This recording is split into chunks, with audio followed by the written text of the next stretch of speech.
Hello my dear students, have a nice day for you. Today is the turn of SST. In our previous video, we already start lesson number 1 and we already made some phases of chapter 1. This is the next video and next phase of chapter 1. So let's come with me and learn more. History का हमारा जो first chapter था tracing changes through 1000 years, इसके अंदर आज हमारा जो topic है वो है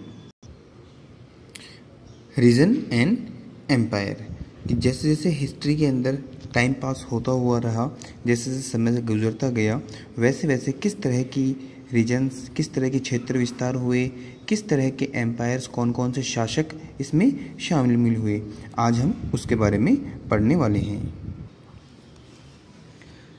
रीजन्स एंड एम्पायर्स, क्षेत्र और उनका साम्राज्य।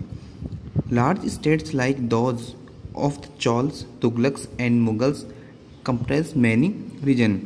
कि उन स्टेट्स के अंदर, उन राज्यों के अंदर चौल, तुगलक और मुगल थे, उनके पास में कई राज्य उनमें शामिल थे। ये संस्कृत प्रशस्ति प्रेजिंग, संस्कृत प्रशस्ति जो प्रेजिंग का मतलब यहाँ है कि उस चीज़ के बारे में डिस्क्राइब करना, उसके बारे में बताना। क्या the Delhi sultan Ghiyasuddin Balban 1266 to 1287, 1266 से 1287 तक, told that he was the ruler of a, कि गयासुद्दीन कहाँ का रूलर था, कहाँ का शासक था, उसके बारे में किसमें संस्कृत प्रशस्ति है उसने उसके अंदर बताया। क्या बताया गया उसमें? Ghiyasuddin was the ruler of a large empire that stretched from Bengal Gauda in the east of Ghazni Ghazana in Afghanistan in the waste.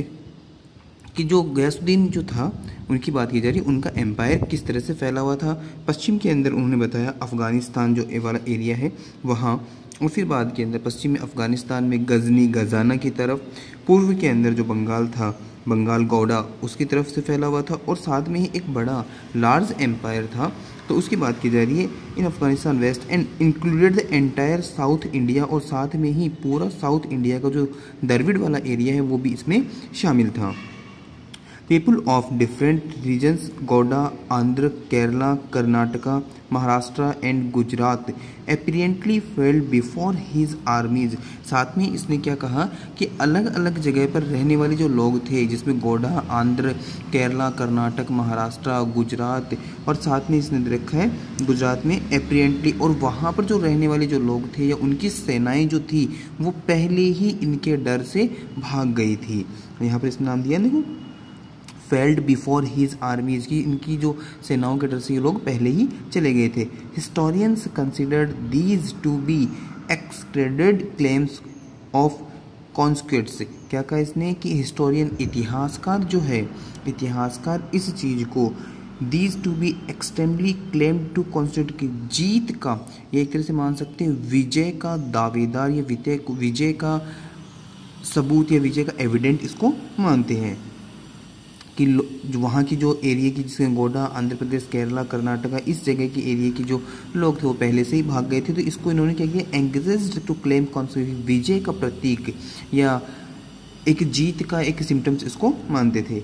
At the same time, उसी समय, दे ट्राई टू अंडरस्टैंड, वो इस चीज़ को भी समझने की कोशिश कर रहे थे, why rulers kept claiming to have control over different parts of the subcontinent. और साथ में वो किस चीज़ को समझने की कोशिश कर रहे थे कि यहाँ के जो शासक है वो यहाँ के सब कॉन्टिनेंट, उपमहाद्वीप जो कि अलग अलग हिस्सों को अपने कंट्रोल में या अपने अंडर कवर में क्यों रखते हैं या उसके ऊपर अपना कब्जा क्यों करते हैं, इस चीज़ को भी वो समझने की कोशिश कर रहे थे।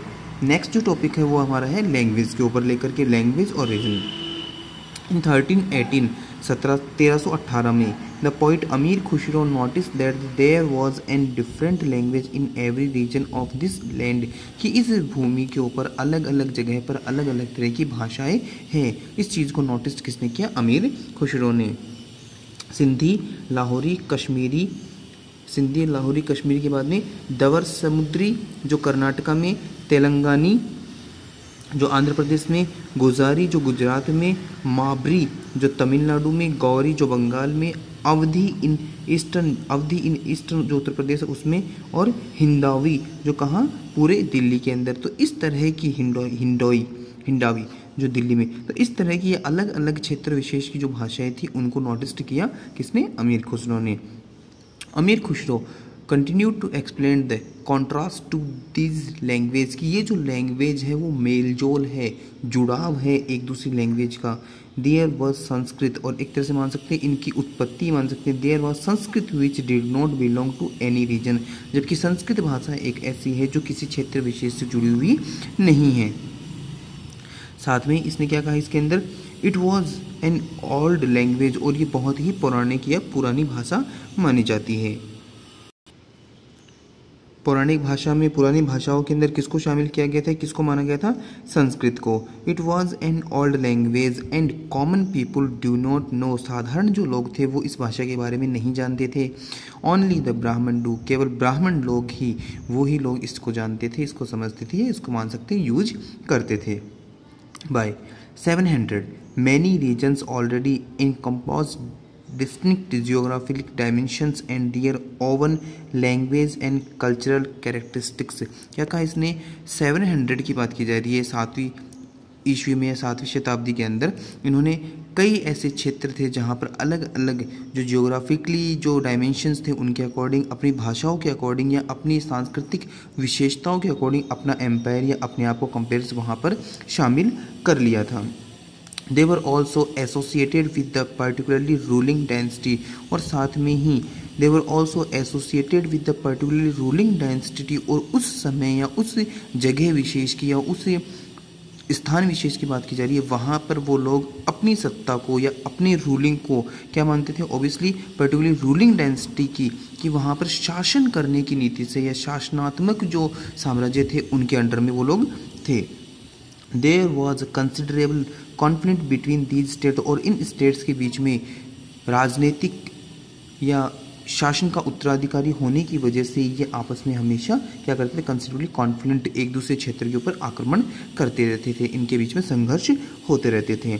ओकेजनली, अवसर विशेष की बात की जा रही है, ओकेजनली डायनेस्टीज लाइक, अवसर कभी कभी किसी किसी अवसर की बात की जा रही है, कुछ डायनेस्टी जैसे चोल, खजलिस, तुगलक और Mughal were able to form an empire, कि ये लोग भी क्या करते थे, एम्पायर मतलब form an a empire that was pan regional spanning diverse regional. अब ये पैन रीजनल स्पिनिंग जो डाइवर्स है उसकी बात की जा रही है, उसमें इन्होंने क्या कहा कि ये कुछ जो साम्राज्य थे, कुछ डायनेस्टी जो चोल, खजलिस, तुगलक और मुगल साम्राज्य की बात की जा रही है, ये लोग क्या करते हैं, राजवंश होकर के एक साम्राज्य का मेवल तो एन एम्पायर, एक साम्राज्य का निर्माण करने के लिए इन्होंने क्या किया, पैन रीजनल स्पेनिंग डाइवर्सिटी, और एक साम्राज्य को निर्माण करने के अंदर ये सक्षम भी थे, करना भी चाहते थे। जो पैन रीजनल जो स्पिनिंग दे रखा है, इसका मतलब कि अपने साम्राज्य को शामिल करके एक बड़े साम्राज्य के रूप में उसको सामने लाना, या अलग अलग क्षेत्रों के ऊपर अपने साम्राज्य का आधिपत्य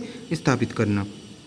not all these empire were equally stable और सक्सेसफुल, जबकि इनमें से सारे के सारे साम्राज्य एक जैसे सक्सेसफुल या स्टेबल नहीं थे।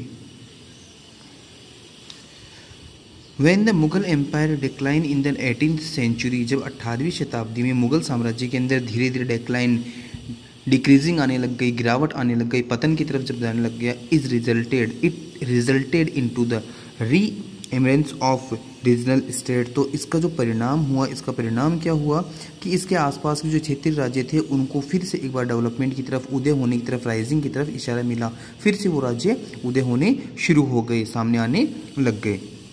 बट ईयर्स ऑफ एम्पेरियल, लेकिन कई वर्षों का जो शाही शासन था, पैन रीजनल जो एक तरह से क्षेत्रीय विस्तार जो था, rule had altered the characters of the regions, उन्होंने इसका क्या किया, एक तरह से जो अल्टरेड द कैरेक्टर, अल्टरेड का मतलब होता है जैसे चेंजेस करना, किसी चीज़ में बदलाव करना, अल्टरेड द कैरेक्टर ऑफ रीजन्स, इस क्षेत्र का उन्होंने क्या कर दिया था, एक तरह से बदलाव ही कर दिया था। अक्रॉस मोस्ट ऑफ द सब कॉन्टिनेंट, अधिकांश जो सब कॉन्टिनेंट उपमहाद्वीप जो थे उनके अलावा, एक्रॉस मतलब उनको छोड़कर, मोस्ट ऑफ द सब कॉन्टिनेंट का मतलब तो वो उन महाद्वीप के साथ में, एक्रॉस मतलब उनके अलावा, जो महाद्वीप के अलावा जो थे, the region were left with the legacies of the large and small states that had ruled over them. क्या क्या इन्होंने, द रीजन्स वर लेफ्ट, उन क्षेत्रों को इन्होंने छोड़ दिया था। किन क्षेत्रों की बात की जा रही है कि उपमहाद्वीप के अलावा उन क्षेत्रों को, उन बड़े क्षेत्रों को और छोटे क्षेत्रों को, छोटे राज्यों को क्या करते हैं, विरासत के रूप में, या लेजिस्लेस का मतलब होता है विरासत के रूप में उन्होंने क्या कर दिया था, उसको छोड़ दिया था। जिनके ऊपर वो पहले से ही राज्य करते थे उनको उन्होंने छोड़ दिया था। This was apparent in the annals of various distinct and shared tradition। क्या कहा इन्होंने, दिस वॉज apparent, कि उस समय जो साझेदारी थी, या apparent in the emergence of the various distinct and shared tradition, की उस समय जो साझेदारी थी या विशिष्टताएं थी, उन विशिष्टताओं के चलते इन्होंने क्या किया, ये सब किया कि उन्होंने विरासत के रूप में उसको छोड़ा। जैसे क्या था, इन द रियलम्स ऑफ गवर्नेंस, क्या कहा इसने, किस तरह की ट्रेडिशन या किस तरह की जो डिस्टिंक्ट और शेयर ट्रेडिशन थी उनके अंदर नाम दे रखा है इन द रियल्म्स ऑफ गवर्नेंस, की जो सरकारी शासन जो था, शासन प्रणाली जो थी, उनकी बात की जा रही है। फिर बात कर रहे हैं हम द मैनेजमेंट ऑफ इकोनॉमी, वहाँ की अर्थव्यवस्था का जो प्रबंधन था उनकी बात कर रहे हैं।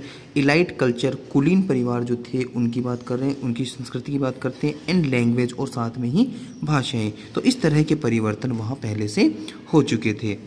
थ्रू द 1000 ईयर्स, हज़ारों सालों की बात की जा रही है। 700 to 1750, 700 से 1750 के बीच में। The character of the various region did not grow in isolation, की अलगाव इन आइसोलेशंस की उपद्रव के रूप में ये लोग सामने बढ़ोतरी, इनकी एक तरह से मान सकते हैं डेवलपमेंट नहीं हुआ इन एरियो में। These regions felt the impact of larger pan regional forces and integrations without ever significantly losing their distinctiveness। Distinctiveness का मतलब होता है कि अपनी विशिष्टता, अपनी इम्पोर्टेंस की बात की जा रही है। दीज रीजन्स, इन राज्यों ने या इन क्षेत्र विशेष ने क्या किया था, इन्होंने अपनी जो पैन क्षेत्रीय ताकतों को कभी भी क्या किया, अपने आप से अलग नहीं होने दिया। Regional felt the impact of larger pan regional forces of integration, की पैन रीजनल फोर्सेज जो इन्होंने पहले किया था उसको इन्होंने अपनी विशेषता के साथ में भी खोने नहीं दिया। अब हम बात करते हैं ओल्ड एंड न्यू रीजन्स, कुछ नए और पुराने जो रीजन्स सामने आए उनकी हम बात करते हैं। पुराने और नए धर्मों की बात की जा रही है। The 1000 years of history that we are exploring saw significant development in the religious tradition. क्या कहा इसने कि हज़ारों सालों का जो इतिहास है, जो हमें क्या करता है, धर्म के बारे में, परंपराओं के बारे में हमारी जो जानकारी है, घटनाओं के बारे में हमें बताता है। किस तरह की हमारी परंपराएं थी, किस तरह की हमारी धार्मिक आस्थाएं थी, उनके बारे में बताता है। Peoples believe in the divine was sometimes deeply personal. Divine का मतलब हमें परमात्मा की बात की जा रही है, ईश्वर की बात की जा रही है, कि कई बार परमात्मा के प्रति हमारा विश्वास बहुत ही ज़्यादा गहरा होता है, deeply personal, but mostly it was collective. और कई बार ये हमारा विश्वास जो होता है वो क्या होता है, सामूहिक होता है, सबके साथ में होता है। Collective believes in supernatural agency regional was many times closely connected with the social and economical organization of local community। क्या कहा इसने कि कई बार ये जो सामूहिक जो हमारा विश्वास होता है उसकी बात करते हैं कि एक सुपर नेचुरल जो पावर है, भगवान, अल्लाह, ईश्वर इसको बोलते हैं, उसकी बात की जा रही है। उसमें हमारा जो सामूहिक विश्वास होता है स्थानीय समुदाय के हिसाब से, आर्थिक संगठन के बाद में कई बार इसके अंदर जुड़ा हुआ कि इसके अंदर इकोनॉमिकल जो ऑर्गेनाइजेशन है वो भी, और जो लोकल कम्युनिटी है, स्थानीय लोग, और साथ में ही इसके अंदर किसको, आर्थिकी, दोनों इसमें जुड़े हुए हैं। एज द सोशल वर्ड, सामाजिक तरीके से दिया जाए, these groups altered so also did not their beliefs. और ये जो बिलीव्स हैं इनकी बात की जा रही है कि समाज और एज द सोशल वर्ड्स, सामाजिक जो बदलाव है उनकी बात की जा रही है कि सामाजिक शब्दों के अंदर इसको कहा जाए ग्रुप्स अल्टरेड, की इनके अंदर जो बदलाव हुए हैं, समूह हैं जो बदलाव हुए हैं, so also did their beliefs, की उनके जो धारणाएं हैं, आस्थाएं हैं, उनमें बदलाव हुए हैं। समाज के अंदर जिस तरह के बदलाव आते गए, समाज के अंदर जिस तरह ग्रुप बनते गए, समूह बनते गए, उनकी आस्थाएं, उनके विश्वास भी वैसे ही बदलते गए। It was during this period, इस समय के दौरान, that took place changes in what we call Hindustan, जितने बदलाव हुए उस समय हम इस क्षेत्र विशेष को हिंदुस्तान कहते थे। These included all the worship in new deities, और नई नई तरह की देवी देवताएं जो है, या इतनी नई तरह से पूजा आराधनाएं शुरू हुई। द कंस्ट्रक्शन ऑफ टेम्पल्स इसमें शुरू हुए। By the kings, construction of temples, मंदिरों का निर्माण राजाओं के द्वारा किया गया। And the increasing importance of Brahmans, ब्राह्मणों की जो प्रभुता थी, प्रमुखता थी, विशिष्टता थी, वो बढ़ोतरी हुई। The pressed and the dominate group of the society, और सामाजिक और आर्थिक और धार्मिक जो प्रेस्ड जो थे लोग थे, समूह के जो लोग थे, वो समाज में सामने आए। Their knowledge of Sanskrit text earned the Brahmans, और संस्कृत भाषा का अच्छा ज्ञान होने की वजह से ब्राह्मणों ने क्या किया, a lot of respect in the society, समाज में इनके अच्छा आदर सम्मान, अच्छी इनकी इंपॉर्टेंस हुई। दियर डोमिनेंट पोजीशन, और समाज में इनको एक अच्छा महत्व, अच्छा प्रमुख स्थान मिला। Was consolidated by the support of their patrons, और इन्होंने अपने आप को वहाँ का समूह विशिष्ट या एक तरह से दियर पैटर्न्स अपने आप को विशिष्ट माना। New rulers searching for Prestige, और प्रतिष्ठा का उजागर या प्रतिष्ठा को शामिल करने वाला या प्रतिष्ठा को खोजने वाला इन्होंने अपने आप को माना या समझा। One of the significant development of this period was the emergence of the idea of भक्ति ऑफ लविंग, और इस समय के दौरान जो सबसे अच्छा एक डेवलपमेंट हुआ, विशिष्ट जो डेवलपमेंट हुआ इस समय दौरान के अंदर, इमर्स ऑफ द आइडिया, सभी विचारों को शामिल करते हुए भक्ति ऑफ लविंग की, भक्ति की धारणा या भक्ति की आराधना शुरू हुई।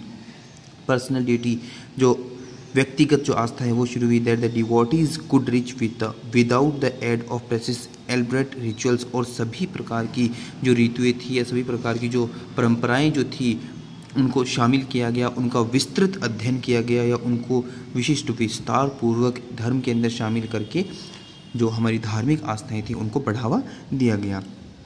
This was also the period, ये उस समय का ये वो भी समय था जब क्या हुआ था, व्हेन न्यू रिलीजियस अपीयर्ड, नए धर्म सामने आए थे। इन द सबकॉन्टिनेंट, इस उपमहाद्वीप में नए धर्मों का भी उजागर हुआ था। मर्चेंट एंड माइग्रेंट, व्यापारी जो लोग थे वो, और माइग्रेट का मतलब होता है प्रवासी जो लोग थे, उनकी बात की जा रही। First introduce the teaching of holy Quran to India in the 7th century, 7वीं शताब्दी के अंदर इंडिया के अंदर मर्चेंट और जो माइग्रेशन जो वाले लोग थे इनके द्वारा होली कुरान, पवित्र कुरान को अध्ययन किया गया, समझाया गया, पढ़ा गया। Muslim regards the Quran as their holy book, और मुस्लिम धर्म के जो लोग थे उन्होंने कुरान को अपनी पवित्र ग्रंथ माना, हॉली बुक माना। एक्सेप्ट द सॉवर्जिनिटी, और सॉवर्जिनिटी के साथ में, संप्रभुता के साथ में इसको एक्सेप्ट किया। Of the one and the only god, Allah, और एक है और एक भगवान जिसके अंदर ही आस्था रखते हैं वो कौन है, अल्लाह। हुज लव, जिससे ये प्यार करते हैं, जिससे ये दया मांगते हैं, मर्सी मतलब दया मांगते हैं। एंड बाउंटी एम्ब्रेंस, और एक तरह से मान सकते हैं इसको एम्ब्रेंस करना, हक करना, गले लगाना, बेशुमार प्यार और लव जिसके हम बोल सकते हैं, दया और प्यार बेशुमार। All those who believe him, जिसके अंदर इनकी आस्था है। इररेस्पेक्टिव ऑफ सोशल बैकग्राउंड, और ये एक समाज का बदलता हुआ नज़रिया था जिसके अंदर नए नए धर्म, नई नई आस्थाएं, नए नए रिलीजियस सामने आए। Many rulers were patterns of Islam, बहुत सारे रूलर्स जो थे वो इस्लाम के पैटर्न थे, संरक्षक थे। Ulama learn to theologians and the juristic interpreted Islam in many ways, और अलग अलग तरीक़ों से इन्होंने इस्लाम को फैलाया और उनको संरक्षित भी किया। डियर स्टूडेंट्स, आज के टॉपिक में इतना ही। नेक्स्ट वीडियो नेक्स्ट फेज़ में आपके सामने आगे लेके चलेंगे। Have a nice day, thank you so much.